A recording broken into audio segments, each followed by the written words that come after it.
Çağırın. Otak hopladı. İçi akkaydı. Oraya Nail'e otak hoplap üretiyor. Yine seviye katın ortadayım.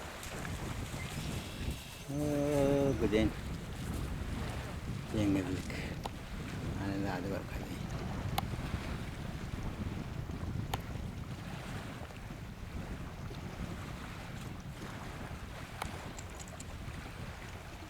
Netiveti yetiştak panatçı. İralan festivali var. Nahar iyi biçme. Anlatan kanser dolu yağdaylar. Görmek. Netiviyat. Seviyatan doyup bilamak. Arası hava. Dolu bağlar var. Dolu bağlar varmış. Her yılın bağlar var.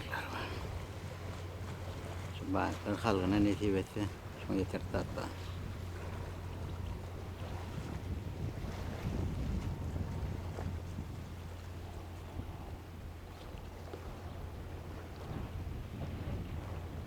Sayılardan bir şey neydi?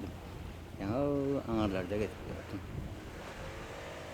Getiriyorum yerler, başta başlayan yerler. Yakın getiriyor her yer.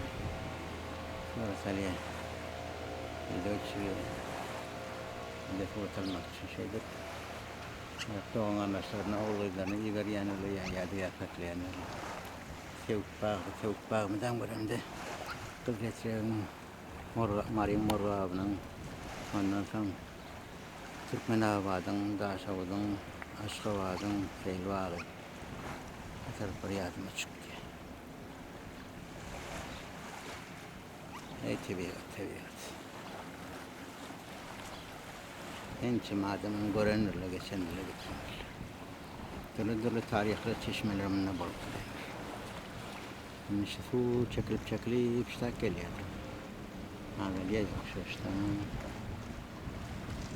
Şunu geliyor.